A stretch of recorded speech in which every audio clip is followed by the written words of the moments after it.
Welcome back to the village of Godstone in Surrey in southeast England, site of the now famous Godstone Sinkhole, which opened suddenly in February of 2025.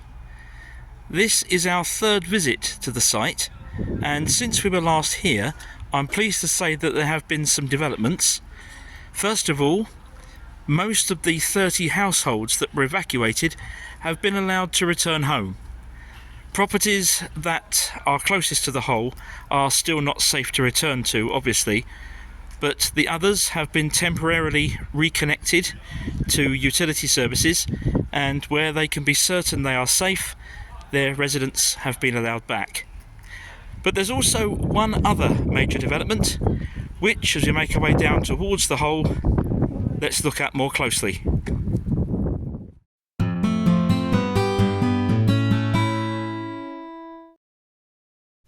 Right from when the sinkhole first opened, there was suspicion that it may have something to do with historic sand mining in the Godstone area, which ended sometime around the early 20th century. It's now been confirmed that mining tunnels have indeed been found, but their extent is yet to be determined. They will obviously require a lot of clearance and surveying. In centuries past, sand mining used to be big business in Surrey, and not all of it legitimate. As strange as it may sound, huge quantities of sand used to be smuggled into places like London, avoiding taxation boundaries. Whilst there is nothing at this stage to suggest that the mining activities in Godstone were anything other than perfectly legal, many of its locations have become surprisingly lost over the years.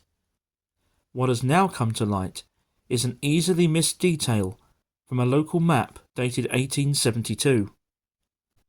This section of the map, showing the northern part of Godstone village, contains the crucial information. If we zoom in on the area highlighted here in red, it clearly says entrance to subterranean sandpit. Furthermore, it was already known that this field, which was developed many years ago, had historically been an open sandpit, and the nearest known mine workings were located somewhere here.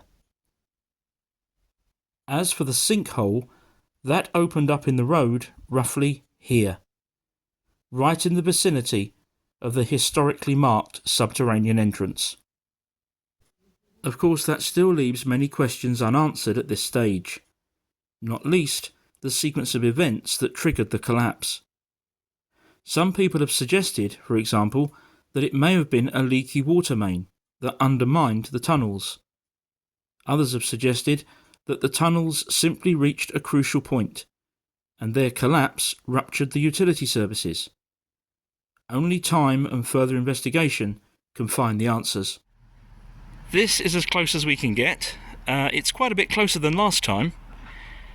This gateway here is open just to allow access for the heavy vehicles coming and going, but the area is secure, so you can't go beyond this point. And then beyond that, obviously, there's actually the work going on. You can see the spoil heap there. And if I turn around, you can see where we're looking back down towards the centre of the village.